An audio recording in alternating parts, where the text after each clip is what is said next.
Estamos ao vivo, 19 horas e 8 minutos. Vamos pro nosso quadro Saúde Agora, oferecimento Unimed Piracicaba. Doutora Letícia conosco aqui, um prazer. Ela que é médica cooperada da Unimed Piracicaba, na especialidade cirurgia de cabeça e pescoço. Doutora, boa noite, obrigado pela presença. Boa noite. Obrigado, viu? Imagina. E hoje a gente vai estar falando aqui, conversando um pouquinho, que é o tema, né? Prevenindo o câncer de boca e laringe. Algo muito importante para a gente conversar. Você vai poder participar conosco também pelo telefone ou pelo WhatsApp, tá bom? Letícia, qual é a importância, né, do câncer de boca e laringe no Brasil, né? Falando um pouquinho sobre quantas pessoas acabam sendo acometidas, né? Desde a aparição, como é que a gente tem o diagnóstico. Vamos falar um pouquinho sobre isso, que é de suma importância para a população. Bom, primeiramente, boa noite. Bem, um prazer estar aqui, tá? Compartilhar um pouco com vocês desse câncer que é muito pouco conhecido. Uhum. E acho que a importância começa aí, né? A população desconhece as causas, os riscos, né? O que a gente pode fazer para melhorar, né? E o câncer de boca é o câncer que acomete a língua, a bochecha, uhum, né? A gengiva, o palato, né? Que é o céu da boca. E o câncer de laringe é o câncer que acomete o órgão da voz, sim, né? Principalmente. A importância desse tumor é que ainda é um dos mais prevalentes na população, principalmente na população masculina, tá? O câncer de boca é o 5º mais comum nos homens. Olha só. Tá? E o de laringe, ele é, na maior parte das vezes, o 8º nos homens, tá? Na mulher é um pouco menos comum, mas ainda assim ele está entre os 10 mais importantes, né?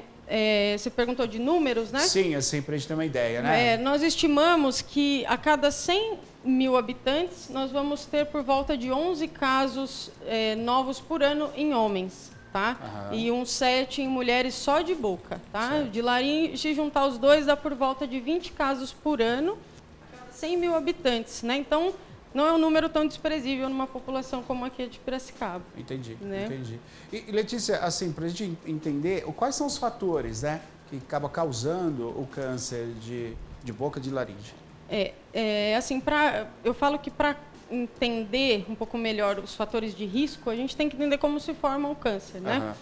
Então, assim, o câncer, ele é um processo contínuo de alteração celular. Então, as células vão se modificando, né, aos poucos, criando mutações no DNA mesmo, alteração do DNA, uhum, que faz com que ela ganhe a capacidade de se multiplicar, fugir do sistema imunológico do corpo, né, e até produzir o próprio suprimento sanguíneo, cair na corrente sanguínea e migrar para outros tecidos, que é o que a gente chama de tumor maligno. Perfeito. Né? E para elas sofrer toda essa transformação necessária, tem que ter algum fator externo influenciando. Um gatilho que vai... Um gatilho. Uhum. Então, no nosso caso, aqui no Brasil, ainda é o tabagismo, né, o cigarro, sim, e a bebida alcoólica. São os dois principais. Tá? O tabagismo por conta da química que contém os cigarros. Isso. Uhum. O cigarro, a gente sabe que ele contém quase 5.000 substâncias tóxicas, né? E ele está relacionado a 90% dos cânceres de boca, uhum, e de laringe, tá? 90%. Desse que a gente está falando, né? Que sim, é o carcinoma epidermóide, que é o mais comum. Uhum. E a bebida alcoólica, a gente fala que é sinérgico, ele ajuda o cigarro a agir. Então, o álcool, ele abre os poros da mucosa, né? Abrindo esses poros, substância fica mais fácil de entrar. Cancerígena. Quer dizer, um casal do terror, né? É o casal perfeito, né? Para fazer essa transformação que nós falamos, que na verdade é uma sequência. E tem outros fatores que estimulam a proliferação celular. Tá? Então, a gente vai ter uma célula alterada geneticamente pela bebida e pelo cigarro. Sim. E fatores como inflamação crônica, por exemplo, de dentes em mau estado de conservação, né? Que a gente tem inflamação crônica que estimula a proliferação celular, né? E essa proliferação de células doentes, em algum momento ela pode ter um erro genético transformando num tumor maligno. Perfeito, perfeito. Estamos ao vivo aqui, você pode participar conosco, 2534-1234, 99141-1048, hoje com a doutora Letícia, falando sobre o câncer de boca e laringe, tá? Pode mandar sua pergunta, ela responde aqui ao vivo. E tem um abraço aí, né, Maria? Tem sim, doutora Letícia. A Fanny, ela está acompanhando a gente. Aham, Logo que a senhora só. entrou aqui, ela já escreveu: Maria, foi essa médica que me operou. E ela mandou um áudio aqui, baixinho, mas eu vou repassar aqui para você, doutora. Ela disse que a ama muito, que você a salvou realmente. Ela é muito bacana. Grata, Que viu? linda. A Fanny, que está aqui conosco. Doutora, queria também que a senhora já comentasse o que a gente pode fazer, né, para prevenir o surgimento de um câncer. Então, essas fases que eu comentei, né? Então, a primeira fase, que é impedir que esses agentes tóxicos, né, que induzem essa mudança, estejam ali. Então, evitar o tabagismo e o etilismo, né? E evitar os outros agentes que estimulam a proliferação celular. Então, essa questão da inflamação. Então, próteses dentárias, a gente tem que estar sempre, se tiver a prótese, né, tem que estar fazendo uma manutenção. Dentista, a gente sabe que os dentes em bom estado de conservação, eles protegem quanto ao câncer de boca, tá? E evitando, então, esses fatores principais, que é o álcool e o tabagismo, é o que a gente pode fazer de mais importante aí. Letícia, aproveitando para falar sobre isso, né, dois aspectos de dúvida mesmo, né? Assim, primeiro, a questão da afta, né? Como é que eu sei que é uma afta e não é algo pior? Porque me parece que os dois, eles surgem mais ou menos, são iguais, né? Há uma diferença? E outra pergunta também, já aproveitando, a questão do calo vocal. O calo, ele pode virar um tumor ou não? Quanto às feridas na boca, né? As feridas do câncer de boca, elas são dolorosas, tanto quanto a afta, tá? Porém, elas têm uma característica de ser progressiva, elas não cicatrizam, né? Ao contrário da afta, que em geral, em alguns dias, ou quanto prolonga, uma semana, né? Sim. Ela vai cicatrizando. Então, a afta, a hora que ela surge, a tendência é regredir. E o tumor, ao contrário, a tendência é aumentar. Né? Perfeito. Não é incomum o tumor sangrar espontaneamente, tá? Então, você tem uma ferida que sangra, uma ferida que você vê que de um dia para o outro ela aumentou, ela aprofundou, né?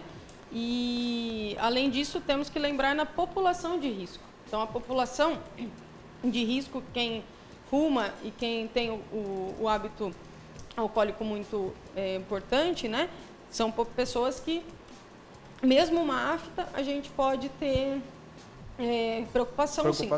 Tem uma água, vai pegar para vocês. Estamos ao vivo aqui, 19h17, você pode participar conosco, 2534-1234 ou 99141-1048 WhatsApp, pode mandar a sua pergunta e a doutora vai responder. Hoje o tema é prevenindo o câncer de boca e laringe, né? A doutora falou conosco aqui a importância que é principalmente você prestar atenção, né, na questão de alguma ferida na boca e também atenção aos agentes que provocam, né, que disparam o câncer, que é o caso aí tanto do cigarro como da bebida também. Falando um pouco sobre a prevenção, né? A gente tem alguns produtos hoje no mercado, né, que ajudam essa higiene, e você falou sobre isso, né, Letícia, a questão de ter cuidado com os dentes, né? Por isso, fazer a limpeza dos dentes, ir ao dentista, e o dentista, ele também tem a possibilidade de identificar qualquer problema com a boca, né? E seria isso uma maneira de prevenir também, né?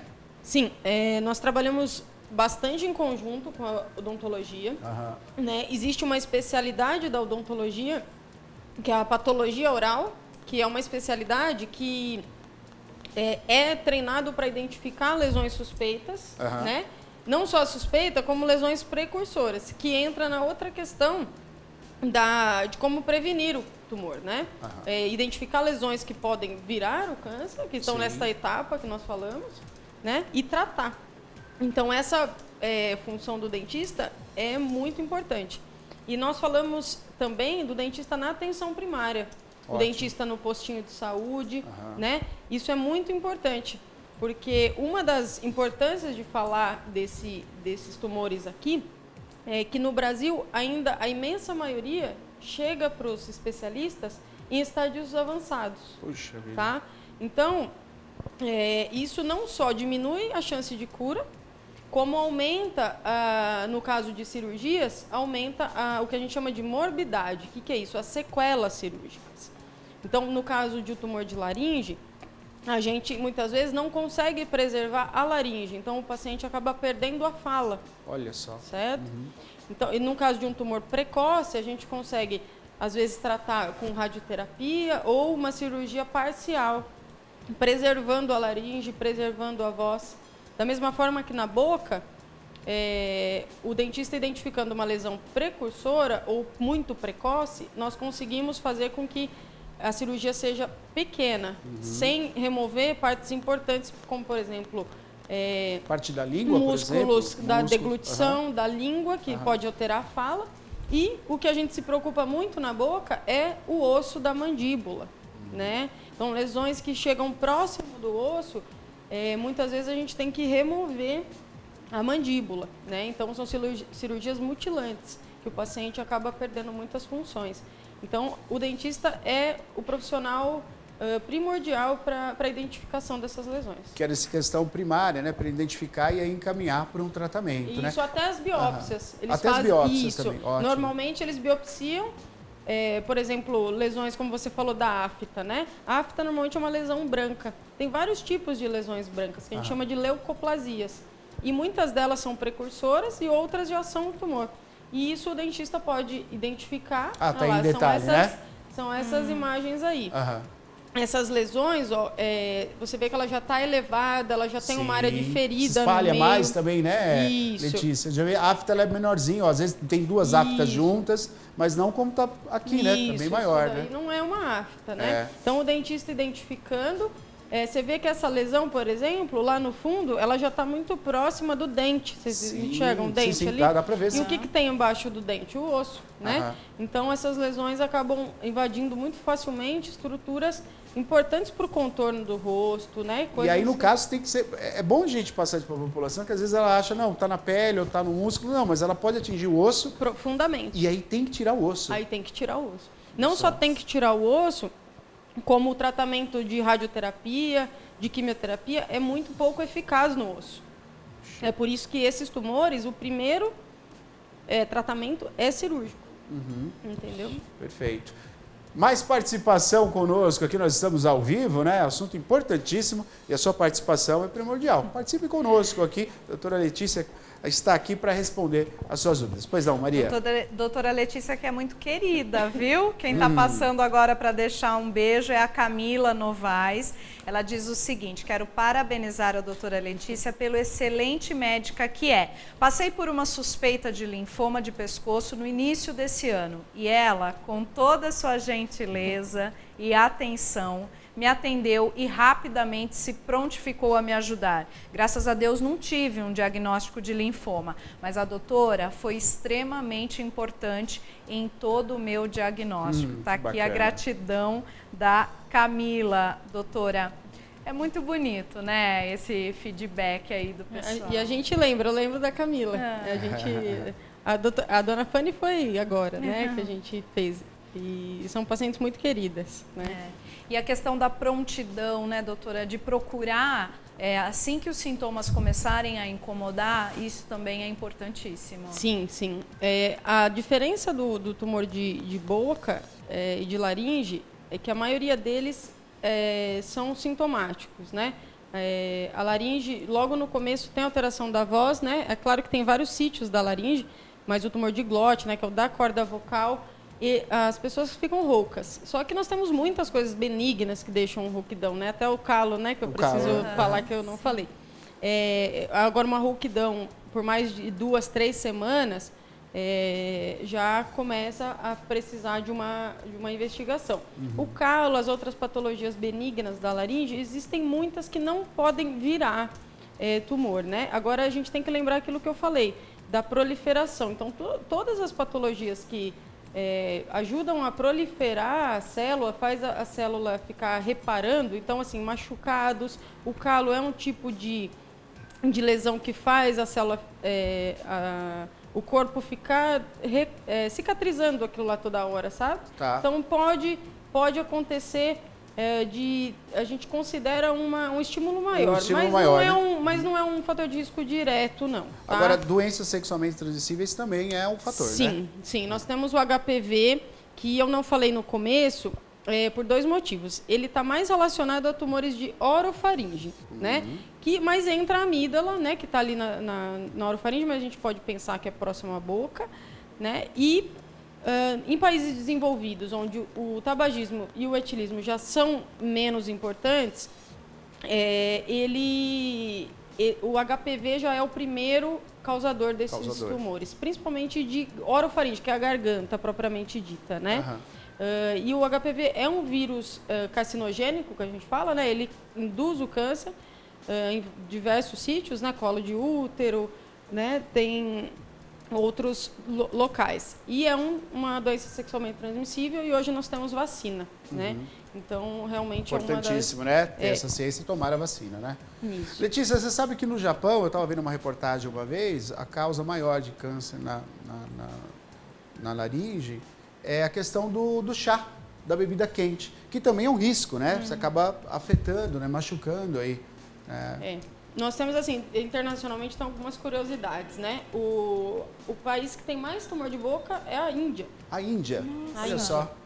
A Índia, e por conta de uma substância que eles mascam, que é o betel. Puxa, tá? Olha só. E eles têm o índice, tanto que assim, os maiores cirurgiões de cabeça e pescoço que nós conhecemos são indianos, né? Que estão nos Estados Unidos, no Memorial e tal. E eles são indianos. E lá, essa é uma curiosidade internacional, porque você falou do Japão, né? A questão da bebida quente, a gente vê mais uma relação com o esôfago, né? Com tumores ainda de garganta, mas de outros órgãos. Entendi. A laringe tem, assim como a boca, né? Então, assim, a alta temperatura, ela é um sinergismo também com a penetração das substâncias cancerígenas, mas ela não é tão diretamente. Tanto que aqui no Brasil, no sul, né, nos lugares que tomam muita bebida quente, a gente não vê uma predileção pelo tumor de boca e de laringe, não. Tá? Perfeito, bom saber. Curioso, eu né? tomo muito café. Nós tomamos, geralmente né? quente. Quem não toma, né? O brasileiro toma café. Toma muito café, né? Muito café. Estamos ao vivo aqui conversando com a Letícia. Participe conosco. Tire sua dúvida também pelo 991411048. Vamos falar sobre a prevenção secundária do câncer de boca. O que seria isso, Letícia? Naquela linha que eu estava falando sobre a carcinogênese, né, a formação do câncer, nós temos a prevenção primária, que é o que nós estamos falando aqui basicamente a maior parte do tempo, que é impedir os fatores que iniciam o tumor. E a prevenção secundária é a prevenção de lesões precursoras, né? Então, para o tumor virar um câncer propriamente dito, ele passa por um negócio que chama displasia. É quando a célula já está modificada.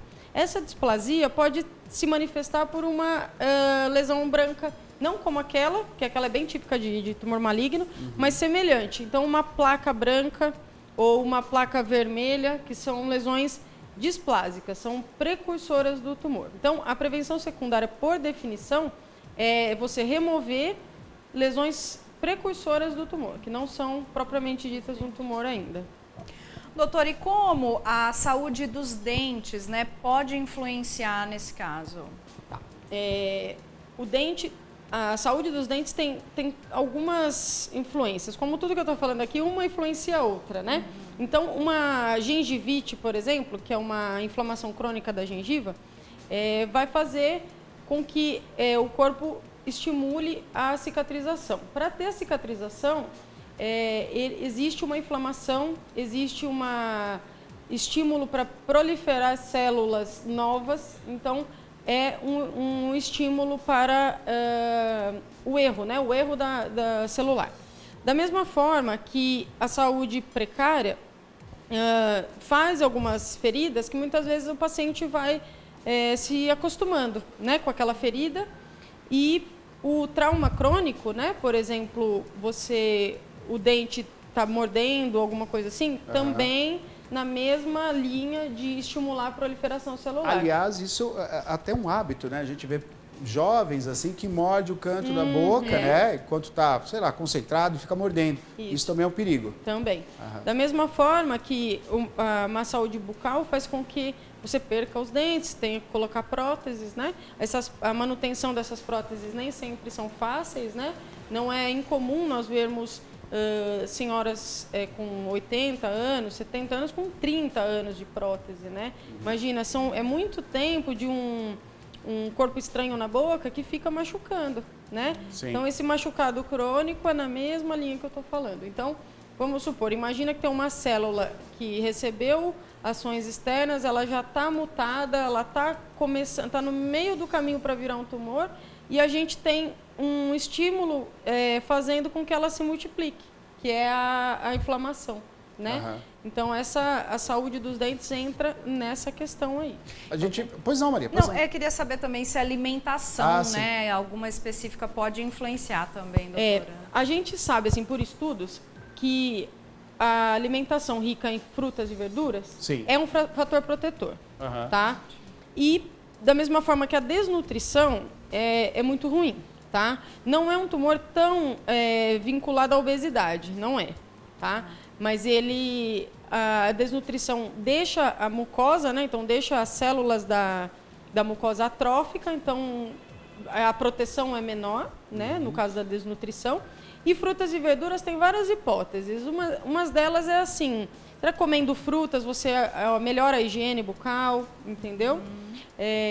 Tem algumas hipóteses, mas nós sabemos que a alimentação rica em frutas e verduras é protetora para o câncer de boca. Tá, Letícia, já aproveitando, ao ser descoberto, né, o quanto antes, né, ou pelo dentista, ou realmente no exame, né, passando por um especialista, o quanto antes for descoberto, melhor vai ser o tratamento, né? Isso. Menos sequelas a pessoa vai acabar tendo, né? Mas assim, a gente tem que ter isso somente com o dentista ou a gente tem que ter um hábito também de a cada tanto tempo visitar para um exame geral? Como é que funciona isso, Letícia? A gente fala que os pacientes com fator de risco, ou seja, sabidamente tabagistas, etilistas, o ideal é até fazer exames, por exemplo, laringoscopia, que é um exame de visualização direta, igual a endoscopia, só que da garganta, tá?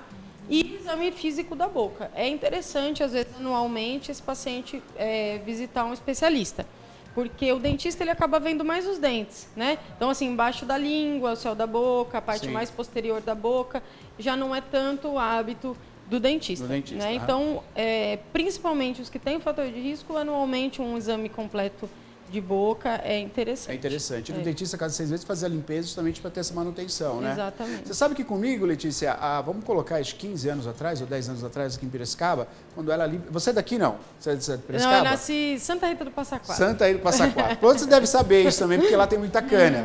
Lá tem. Há muito tempo atrás era permitido as queimadas. E eu sofria muito a ter sangramento na garganta. É uma espécie de alergia que eu tinha, queimada de cana, né? E eu sofria muito com isso. Fiz um acompanhamento, realmente ela estava irritada, era uma irritação de garganta e graças a Deus não era nada mais sério. Mas eu vejo que alguns fatores externos, né? Minha família, os meus pais, eles fumaram durante muito tempo. E eu convivi com isso também. Então eu sempre tive muito medo, mas graças a Deus foi feito o exame e nada constatado, né? Mas é algo para se pensar também, né? Tem agentes que provocam, às vezes, uma alergia com perfume, por exemplo, que fecha a sua garganta, que, né, provoca a irritação, pode realmente. Ou o uso da voz. A gente trabalha aqui, fala muito, sou ator também, né? Dou aula, então a gente usa muito. Tem que ter um cuidado especial também, né, Letícia? Tem até para a gente proteger e para fazer o que a gente chama de diagnóstico diferencial, né? Então, temos a rouquidão, claro que tem muita causa antes de ser o tumor, né? Mas imagina você, alguém que está acostumado a ficar rouco pela voz, pelo uso da voz, né? Ou por alergias, você tende a negligenciar mais as alterações da voz, né? Então, realmente, cuidado com a voz. A gente tem até uma campanha nacional da voz e diz isso mesmo, os fonoaudiólogos estimulando essa... Vai trocar o microfone. Pode trocar. Nós estamos ao vivo aqui conversando com com a Letícia, né? Falando um pouquinho sobre essas prevenções, né? E tem participação também no nosso... Quer finalizar, Letícia? Pois não. Não, era mais essa questão de cuidado com a voz. A gente tem que se preocupar com alterações da voz, até porque tem muitos tumores da garganta, que não exatamente da corda vocal, que a alteração da voz é sutil. Quando o tumor é lateral, a laringe ou não atinge as cordas. Não atinge a corda vocal. Então não é aquela rouquidão clássica, mas é aquela, a gente fala que é a voz de batata quente, sabe? Aquela voz que fica parecendo que tem alguma coisa lá. Então a gente tem que se preocupar com a voz, porque muitas vezes alterações simples que você percebe, o médico nem sempre vai perceber, mas você fala alguma coisa mudou. E às vezes é uma coisa lá atrás que a gente não enxerga, né? Então é muito importante a gente reparar na nossa voz, né? Os familiares e tudo. Pois não, Mar. Doutora, sem identificar, o telespectador está dizendo que ele passou por uma cirurgia, né? Ele diz que não pode fazer implante porque ele só tem metade da língua, né? E olha, ele diz que pensou que era uma afta, justamente aquilo que comentamos no início. Ele fez alguns exames e deu que era um câncer. Isso há 6 anos atrás, ele fez cirurgia, mas ele se queixa que ele não tem os dentes, né? Me faltam os dentes. O que deve fazer, doutora? Essa questão da dificuldade para pôr o implante é mais relacionada, às vezes, até ao tratamento radioterápico, tá? O que é? A radioterapia é uma irradiação externa e que tem um campo de atuação muito além do tumor, né? Então, às vezes, o tumor é aqui, mas a radioterapia, ela acaba atingindo todos os ossos da face, né? E faz com que a vascularização, né, dos ossos fiquem mais pobres. Então, existe uma condição que chama-se osteoradionecrose, que é quando a radioterapia causa até uma necrose dos ossos, tá? Então, a gente tem todo um cuidado com a parte dos dentes, não só não colocar o implante, que o implante furar, né, implica em furar um osso, como a questão de retirar um dente ou a própria extração dentária, às vezes faz uma abertura no osso e isso não cicatriza por conta da radioterapia prévia, tá? E isso é uma condição super complexa, porque muitas vezes a gente tem que tirar a mandíbula, tirar o osso, por um problema que não é o câncer mais. Sim. Entendeu? Então, nesses pacientes, por exemplo, 6 anos de tratamento, ele deve ter tido um tratamento radioterápico e é mais a radioterapia que faz a gente tomar esse cuidado com o osso, porque é uma sequela, né, uma complicação não neoplásica, não do câncer, mas que pode dar uma morbidade muito grande. Pode ter fratura de mandíbula espontânea, né? Quando coloca o implante, você tem que violar a mucosa e chegar no osso, né? Às vezes isso não cicatrizando, começa a abrir, fazer fístula, né? Infecciona o osso. Então é uma condição tão complicada que a gente demora muito para liberar essa intervenção, né? Então, às vezes, eles ficam outros recursos até chegar nesse momento, né? Isso. Então, assim, a prótese é uma possibilidade, tem outras coisas mais... mas aí já vai para a parte mais da odonto, né? A minha parte é essa questão aí do porquê não pode. Falando sobre isso, Letícia, quero destacar aqui, né, a equipe multidisciplinar do Hospital Unimed. É legal a gente destacar até para a população entender. A Letícia é uma especialista e ela trabalha em conjunto com outros especialistas. Isso também é algo importantíssimo, né, nesse trato humanizado, né? Quer dizer, você trabalha diretamente aí, os profissionais trabalham diretamente com você, né? Então você tem o próprio, como você falou, os dentistas, né? Mas você tem aí fisioterapia, você tem o cirurgião plástico, né? Fala um pouquinho sobre isso para a população entender. É muito legal. A gente valoriza muito a multidisciplinaridade. A primeira coisa que eu falei para vocês aqui é a questão das sequelas, né, do tratamento. Então, as sequelas funcionais. Os tumores de cabeça e pescoço são tumores muito... a gente fala que é mutilante, né? São tumores que estão à nossa vista, né?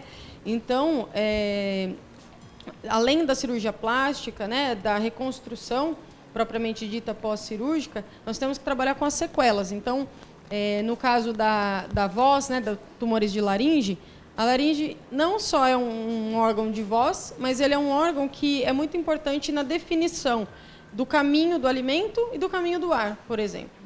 Então, dependendo de como o tumor acomete a laringe, o paciente não consegue mais deglutir e acaba broncoaspirando, ou seja, o alimento vai para o pulmão, né? Então, isso é uma sequela muito difícil. Imagina, o paciente não consegue comer e tem o risco de fazer pneumonias. Então, quem trabalha com isso é a fisioterapia, mas principalmente a fonoaudiologia, que nós não achamos que fono é só da voz, né? Mas a fono trabalha muito com a deglutição. Então, por exemplo, um tumor de língua que a gente opera, fica a cicatriz, o paciente precisa ir na fono para retomar a função da deglutição, além da fala, né? A fala é uma coisa importante, mas imagina a deglutição, engasgos, pneumonias, né? Então, a fono é um profissional muito importante para a gente. A fisioterapia na questão da respiração e, quando é necessário, fazer a traqueostomia. Tá? A traqueostomia é um procedimento que nós usamos muito na imensa maioria dos tumores, tanto de laringe, né? Porque às vezes o tumor obstrui o canal do ar, então a gente tem que fazer a traqueostomia como um caminho diferente para o ar. E a fisioterapia entra muito aí. O dentista, a gente fala dessa questão do tratamento, da identificação precoce, mas os cirurgiões bucomaxilofaciais trabalham muito conosco. Eles trabalham, às vezes, até na reconstrução óssea. Hoje nós temos até um banco, próteses, né? Prótese, banco de doação. Né? E a questão dos dentes mesmo, da reabilitação dentária, da mordida. São áreas que a medicina não é tão... não faz parte da nossa atuação. Basicamente isso. O cirurgião plástico, claro, né, para reconstrução também, mas essa equipe multi, e não podemos esquecer da psicologia, né? A psicologia, claro, essencial. assim, é muito difícil, porque vocês imaginam um paciente dependente químico, né, de tabaco, nicotina e de álcool, e no momento que a gente dá o diagnóstico mais difícil para ele, a gente pede para tirar o que até então é a fuga, entendeu? Então, se a psicologia não intervir, se a gente não tiver um tratamento conjunto, a gente não consegue tirar esses vícios do paciente, porque a gente vai tirar a fuga dele exatamente no momento mais delicado. Mais delicado. Então, é muito importante. emocional, né? Exatamente, muito importante. Perfeito. Letícia, muito obrigado, viu, pela sua presença aqui. Falei muito, né? Não, muito bom, tem que falar. Ótimo. Tá bom. Tem que comunicar com as pessoas que estão em casa, né? É um quadro muito importante aí que a gente tira as dúvidas, né? Muito legal. Obrigado, viu, Letícia? Eu que agradeço todo mundo que participou aí, meus pacientinhos. Sim. Vamos saber que eles estão por aí. Muito bom, muito Obrigada. bom. Saúde agora, Unimed Piracicaba.